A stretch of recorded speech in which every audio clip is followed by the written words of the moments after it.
ಗ್ರಹಣದ ಒಂದು ಯಾವ ಸಮಯದಲ್ಲಿ ಬಂದರೆ ಏನು ಫಲ ಸಿಗುತ್ತೆ ಅನ್ನತಕ್ಕಂಥ ಜೊತೆಯಲ್ಲಿ ಈ ಗ್ರಹಣ ಯಾವ ಒಂದು ದಕ್ಷಿಣಾಯನದಲ್ಲಿ ಬಂದರೆ ಉತ್ತರಾಯಣದಲ್ಲಿ ಬಂದರೆ ಯಾರಿಗೆ ಒಳ್ಳೆಯದು ಯಾರಿಗೆ ಕೆಟ್ಟದು ಅಂತೇಳಿ ಹೇಳಿದ್ದಾರೆ. ಉತ್ತರಾಯಣದಲ್ಲಿ ಬಂದರೆ ಈ ಉತ್ತರಾಯಣದಲ್ಲಿ ಗ್ರಹಣ ಸಂಭವಿಸಿದರೆ ಅದರಿಂದ ರಾಜರು ಮಹಾರಾಜರಿಗೆ ಯಜ್ಞಯಾಗಾದಿಗಳನ್ನು ಮಾಡತಕ್ಕಂಥವರಿಗೆ ತೀರ್ಥಯಾತ್ರೆಗಳನ್ನು ಮಾಡತಕ್ಕಂಥವ್ರಿಗೆ ಒತ್ತಿಗೆ ಧಾರ್ಮಿಕವಾದಂತಹ ಕ್ಷೇತ್ರದಲ್ಲಿರ್ತಕ್ಕಂಥವರಿಗೆ ರಾಜ್ಯವನ್ನು ಆಳತಕ್ಕಂಥವರಿಗೆ ಉತ್ತರಾಯಣದಲ್ಲಿ ಗ್ರಹಣ ಸಂಭವಿಸಿದರೆ ಒಳ್ಳೆಯದು ಅಂಥೇಳಿ ಹೇಳಿದ್ದಾರೆ.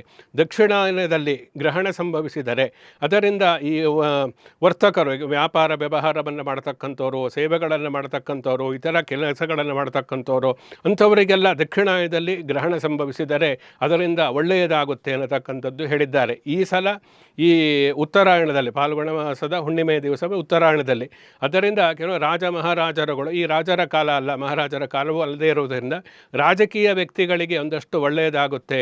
ಅವರ ಒಂದು ಆಸೆ ಏನೇನು ಇರುತ್ತೆ ಅವ್ರದ್ದೆಲ್ಲ ಅದೆಲ್ಲವೂ ಕೂಡ ಕಾರ್ಯಗತ ಆಗತಕ್ಕಂತಹ ಒಂದು ವಿಶೇಷವಾದಂತಹ ವರ್ಷ ಅಂತಲೂ ಕೂಡ ನಾವು ಹೇಳಬಹುದು. ಇದು ದಕ್ಷಿಣಾಯನ ಮತ್ತು ಉತ್ತರಾಯಣಕ್ಕೆ ಸಂಬಂಧಪಟ್ಟಂತೆ ಗ್ರಹಣದಲ್ಲಿ ಹೇಳಿರತಕ್ಕಂಥದ್ದು.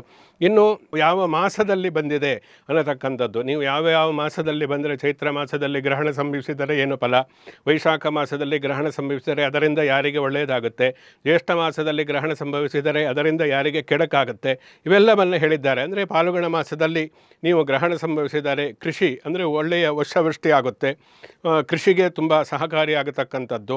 ಅದರಲ್ಲಿ ಚಂದ್ರಗ್ರಹಣ ಇನ್ನೊಂದು ವಿಶೇಷವಾದಂಥ ಅಧ್ಯಯನ ಅಂದರೆ ಚಂದ್ರಗ್ರಹಣ ಅವನಿಗೆ ಬೆಳ್ಳಿಗೆ ಸಂಬಂಧಪಟ್ಟಿರತಕ್ಕಂಥ ರಜತಕ್ಕೆ ಸಂಬಂಧಪಟ್ಟಂತಹ ಒಂದು ಅಧಿಷ್ಠಾನ ಗ್ರಹ. ಆದ್ದರಿಂದ ಬೆಳ್ಳಿಯ ಒಂದು ಬೆಲೆ ಜಾಸ್ತಿ ಆಗ್ಬೋದು. ಚಂದ್ರಗ್ರಹಣ ಸಂಭವಿಸಿದಾಗ ಆ ವರ್ಷ ತುಂಬ ದುಬಾರಿ ಆಗತಕ್ಕಂತಹದ್ದು ಇರುತ್ತೆ. ಚಿನ್ನಕ್ಕೆ ಸೂರ್ಯಗ್ರಹಣ ಸಂಭವಿಸಿದರೆ ಆ ವರ್ಷ ಚಿನ್ನಕ್ಕೆ ಬೆಲೆ ಜಾಸ್ತಿ ಆಗುತ್ತೆ ಅನ್ನತಕ್ಕಂಥದ್ದು. ಆದ್ದರಿಂದ ಈ ಚಂದ್ರನ ಗ್ರಹಣದ ಒಂದು ಪ್ರಭಾವದಿಂದ ಬೆಳ್ಳಿಯ ಒಂದು ಬೆಲೆ ದುಪ್ಪಟ್ಟಾಗತಕ್ಕಂತಹದ್ದು, ಇನ್ನೂ ಜಾಸ್ತಿ ಆಗತಕ್ಕಂತಹ ಸಂಭವವು ಕೂಡ ಈ ವರ್ಷ ಇದೆ ಅಂಥೇಳಿ ಹೇಳಬೇಕಾಗುತ್ತೆ. ಇನ್ನು ವಿಶೇಷವಾಗಿ ಯಾವ ರಾಶಿಯಲ್ಲಿ ಆಗುತ್ತೆ ಅನ್ನತಕ್ಕಂಥದ್ದು ತುಂಬ 12 ರಾಶಿಗಳಿದೆ. 12 ರಾಶಿಗಳು ಯಾವ ರಾಶಿಯಲ್ಲಿ ಆದರೆ ಯಾರಿಗೆ ಯಾವ ರೀತಿಯಾದಂತಹ ಫಲ ಅನ್ನತಕ್ಕಂಥದ್ದು, ಒಂದೊಂದು ರಾಶಿಗೂ ಕೂಡ ಒಂದೊಂದು ಪ್ರಧಾನವಾದಂತಹ ಗ್ರಹಗಳು ಇರುತ್ತೆ. ಮೇಷರಾಶಿಗೆ ಕುಜ, ವೃಷಭ ರಾಶಿಗೆ ತುಲ, ಮಿಥುನ ರಾಶಿಗೆ ಬುಧಾಧಿಪತಿ, ಕರ್ಕಾಟಕ ರಾಶಿಗೆ ಚಂದ್ರಾಧಿಪತಿ.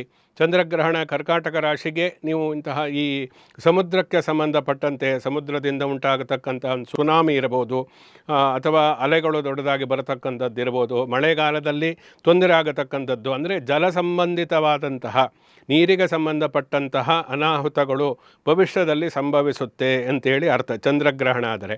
ಸೂರ್ಯಗ್ರಹಣ ಆದರೆ ಅಗ್ನಿ ಸಂಬಂಧಿತವಾದಂತಹ ಉತ್ಪಾತಗಳು ಅನಾಹುತಗಳು ಆ ವರ್ಷದಲ್ಲಿ ಆಗುತ್ತೆ ಅನ್ನತಕ್ಕಂಥ ಗ್ರಹಣದ ಒಂದು ಪಾಸಿಟಿವ್ ಆಗಿಯೂ ಇದೆ, ನೆಗೆಟಿವ್ ಆಗಿಯೂ ಇದೆ. ಅದು ಒಂದು ಮುಂದೆ ಆಗತಕ್ಕಂತಹದ್ದಕ್ಕೆ ಸೂಚನೆಯನ್ನು ಕೊಡುತ್ತೆ. ಈ ಉತ್ಪಾತಗಳು, ಉಲ್ಕೆಗಳು ಅಥವಾ ಸುನಾಮಿ ಬರತಕ್ಕಂಥದ್ದು, ಪ್ರವಾಹಗಳು ಬರತಕ್ಕಂಥದ್ದು, ಅತಿವೃಷ್ಟಿ ಅನಾವೃಷ್ಟಿ ಈ ಎಲ್ಲ ಯಾವ ಗ್ರಹಣದಿಂದ ಏನೇನು ಫಲ ಅಂಥೇಳಿ ಅದನ್ನೆಲ್ಲ ವಿಶದವಾಗಿ ಹೇಳಿದ್ದಾರೆ. ಅದರಿಂದ ಈ ಒಂದು ಮಾಸದಲ್ಲಿ ಯಾವ ಗ್ರಹಣ ಸಂಭವಿಸುತ್ತೆ ಮಾಸ ಫಲ ಅನ್ನತಕ್ಕಂಥದ್ದು, ಯಾವ ರಾಶಿಯಲ್ಲಿ ಸಂಭವಿಸುತ್ತೆ ಅದು ರಾಶಿಯ ಫಲ. ಯಾವ ರಾಶಿಯಲ್ಲಿ ಅಂದರೆ ನಾವು ಪ್ರಾಕೃತಿಕವಾಗಿ ಹೇಳ್ತಕ್ಕಂಥದ್ದು ಯಾವ ರಾಶಿಯವರಿಗೆ ಏನಾಗುತ್ತೆ ಅಂತ ಅರ್ಥ ಅಲ್ಲ. ಪ್ರಾಕೃತಿಕವಾಗಿ ಪ್ರಕೃತಿಯ ಮೇಲೆ ಯಾವ ಪರಿಣಾಮವನ್ನು ಬೀರುತ್ತೆ. ಹೇಗೆ 12 ರಾಶಿಯಲ್ಲಿ ಪ್ರತಿಯೊಬ್ಬರು ಜನಿಸಿರುತ್ತೆ, ಒಬ್ಬೊಬ್ಬರದ್ದು ಒಂದೊಂದು ರಾಶಿ ಇರುತ್ತೆ. ಹಾಗೆ ಈ 12 ರಾಶಿಗಳು ಕೂಡ ಈ ಭೂಮಿಯಲ್ಲಿ ಒಂದೊಂದು ಭಾಗಕ್ಕೆ ಒಂದೊಂದು ರಾಶಿಯನ್ನು ಪ್ರತ್ಯೇಕವಾಗಿ ವಿಭಾಗವನ್ನೇ ಮಾಡಿದ್ದಾರೆ. ಮೇಷರಾಶಿ ಅಂದರೆ ಪೂರ್ವ ದಿಕ್ಕು, ವೃಷಭ ರಾಶಿಯಿಂದ ದಕ್ಷಿಣ ಆಗ್ನೇಯ ದಿಕ್ಕು, ಹೀಗೆ ಒಂದೊಂದು 8 ದಿಕ್ಕುಗಳಿಗೂ ಕೂಡ ಒಂದು. ಆಮೇಲೆ 12 ರಾಶಿಗಳಿಗೆ 12 ದಿಕ್ಕುಗಳನ್ನು ನಿರ್ದಿಷ್ಟವಾಗಿ ಹೇಳಿದ್ದಾರೆ. ಆದ್ದರಿಂದ ಯಾವ ರಾಶಿಯಲ್ಲಿ ಗ್ರಹಣ ಸಂಭವಿಸುತ್ತೋ ಆ ದಿಕ್ಕಿನವರಿಗೆ ಕಷ್ಟ ಅಥವಾ ಸುಖ ಅನ್ನತಕ್ಕಂಥದ್ದನ್ನು ನಾವು ಇದರಿಂದ ತಿಳಿದುಕೊಳ್ಳಬೇಕಾಗತ್ತೆ. ಆದರೆ ಈ ವರ್ಷದಲ್ಲಿ ಸಿಂಹರಾಶಿಯಲ್ಲಿ ಚಂದ್ರಗ್ರಹಣ ಸಂಭವಿಸ್ತಾ ಇರುವುದರಿಂದ ಫಾಲ್ಗುಣ ಮಾಸದಲ್ಲಿ ಅದು ಈ ಪಶ್ಚಿಮ ದೇಶಗಳಿಗೆ, ಅಮೇರಿಕ, ಪೆಸಿಫಿಕ್ ಸಾಗರ, ಆಸ್ಟ್ರೇಲಿಯಾ ಇಂತಹ ದೇಶಗಳಿಗೆ, ಜೊತೆಯಲ್ಲಿ ಇರಾನ್, ಸೌದಿ ಅರೇಬಿಯಾ ರಾಷ್ಟ್ರಗಳು ಇಂತಹದಕ್ಕೆ ಮೇಚ್ಚ ದೇಶಗಳು ಅಂತೇನೋ ಹೇಳ್ತೇವೆ. ಸ್ವಲ್ಪ ಯುದ್ಧದ ಭೀತಿ ಅನ್ನತಕ್ಕಂಥದ್ದೆಲ್ಲ ಕಾಡತಕ್ಕಂತಹ ಸಾಧ್ಯತೆಗಳಿರುತ್ತೆ. ಯುದ್ಧ ಉಂಟಾಗುತ್ತೆ, ಯುದ್ಧ ಆಗುತ್ತೆ. ಈಗಾಗಲೇ ಅಂತಹ ಸನ್ನಿವೇಶ ಇದೆ, ಕೆಲವೊಂದು ಯುದ್ಧ ಆಗ್ತಾ ಇದೆ. ಇದು ಇನ್ನೂ ಜಾಸ್ತಿ ಪರಸ್ಪರ ರಾಜ್ಯಗಳು ದೇಶಗಳು ಹೋರಾಡತಕ್ಕಂತಹ ಯುದ್ಧವನ್ನು ಮಾಡತಕ್ಕಂತಹ ಯುದ್ಧಕ್ಕೆ ಹಾತೊರಿತಕ್ಕಂತಹ ಒಂದು ಸಂದರ್ಭ ಸೃಷ್ಟಿಯಾಗುತ್ತೆ ಅನ್ನತಕ್ಕಂಥದ್ದನ್ನು ಹೇಳಿದ್ದಾರೆ. ಅಗ್ನಿತತ್ವದ ರಾಶಿಯಲ್ಲಿ ಆಗತಕ್ಕಂಥದ್ದು ಈ ವರ್ಷ. ಆದ್ದರಿಂದ ಸಿಂಹರಾಶಿಯಲ್ಲಿ ಅಗ್ನಿತತ್ವದ ರಾಶಿ, ಅಗ್ನಿ ಸಂಬಂಧಿತವಾದ ಅಂದರೆ ರಾಜರೆಲ್ಲರೂ ಕೂಡ ಪರಸ್ಪರ ಈ ರಾಜರು ಅನ್ನೋಕ್ಕಿಂತ ಈ ಕಾಲದಲ್ಲಿ ರಾಜರ ಆಳ್ವಿಕೆ ಇಲ್ಲ.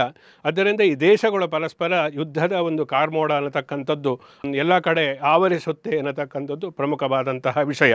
ಈ ಸಿಂಹರಾಶಿಯಲ್ಲಿ ಈ ವರ್ಷದ ಅಂತ್ಯದಲ್ಲಿ ಗ್ರಹಣ ಸಂಭವಿಸುವುದರಿಂದ ರಾಜರ ಮೇಲೆ, ರಾಜಕೀಯದ ಮೇಲೆ, ಸಿಂಹರಾಶಿಗೆ ಅಧಿಪತಿ ಸೂರ್ಯ ರಾಜಗ್ರಹ ಅಂಥೇಳಿ ಹೇಳ್ತಾರೆ. ರಾಜಗ್ರಹ ಮತ್ತು ರಾಜ್ಯಗ್ರಹ ಅಂದರೆ ಎಲ್ಲ ಗ್ರಹಗಳಿಗೆ ಪ್ರಧಾನವಾದಂತಹ ಗ್ರಹ ಸೂರ್ಯಗ್ರಹ ಆಗಿರುವುದರಿಂದ ಅವನು ರಾಜಕೀಯ ಮತ್ತು ರಾಜ್ಯದ ಮೇಲೆ, ಪ್ರತಿಯೊಂದು ದೇಶದ ಮೇಲೆ, ರಾಜಕೀಯ ಕ್ಷೇತ್ರದ ಮೇಲೆ ಆ ಪ್ರಭಾವವನ್ನು ಬೀರುತ್ತೆ ಅನ್ನತಕ್ಕಂಥದ್ದು.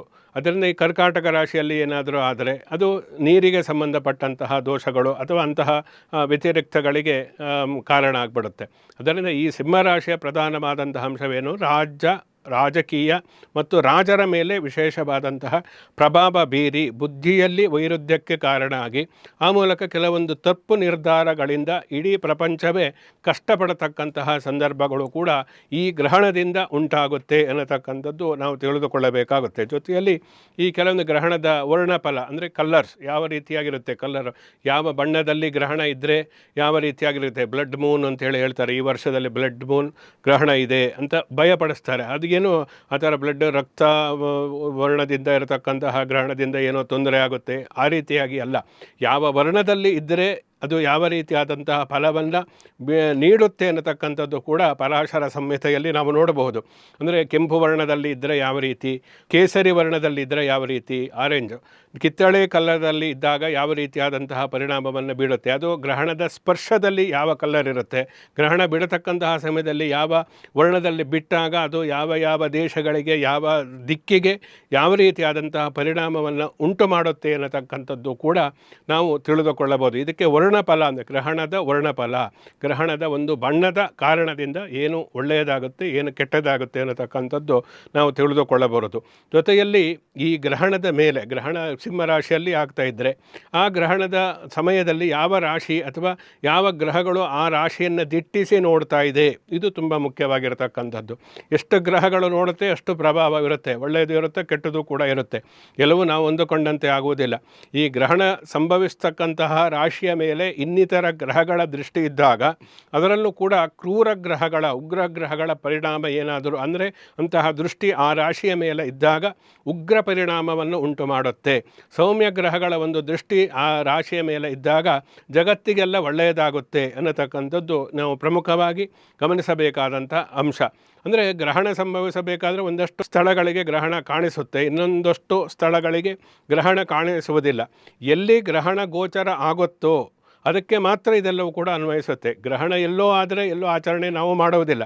ನಮಗೆ ಗ್ರಹಣ ದೃಗ್ಗೋಚರ ಆದರೆ ಮಾತ್ರ ನಾವು ಅದನ್ನು ಆಚರಣೆ ಮಾಡಬೇಕು. ಹಾಗೆ ಈ ಗ್ರಹಣದ ಒಂದು ಫಲಾಫಲಗಳು ಏನಿದೆ ಅದು ಕೂಡ ನಮಗೆ ಯಾವ ಸಮಯದಲ್ಲಿ ನಮಗೆ ಎಷ್ಟು ಸಮಯ ಗೋಚರ ಆಗುತ್ತೋ ಅಥವಾ ಗೋಚರ ಆದರೆ ಮಾತ್ರ ಅದರ ಒಳ್ಳೆಯ ಫಲ ಮತ್ತು ಕೆಟ್ಟ ಫಲವನ್ನು ನಾವು ನೋಡಬೇಕಾಗುತ್ತೆ. ಹೀಗೆ ವರ್ಣಫಲ, ಮಾಸಫಲ, ಯಾವ ನಕ್ಷತ್ರ ಯಾವ ವಾರದಲ್ಲಿ ಸಂಭವಿಸುತ್ತೆ ಇದೆಲ್ಲವೂ ಕೂಡ ಅದರದ್ದೇ ಆದಂತಹ ಮಹತ್ವ ಇದೆ. ಜೊತೆಯಲ್ಲಿ ಈ ಗ್ರಹಣದ ಸಮಯದಲ್ಲಿ ನಾವು ಏನು ಮಾಡಬೇಕು, ಏನು ಮಾಡಿದರೆ ಒಳ್ಳೆಯದಾಗುತ್ತೆ, ಯಾವ ರಾಶಿಯವರಿಗೆ ಏನೇನಿದೆ ಇದೆಲ್ಲವನ್ನು ಕೂಡ ನಾವು ಪ್ರಮುಖವಾಗಿ ನೋಡಬೇಕಾಗುತ್ತೆ.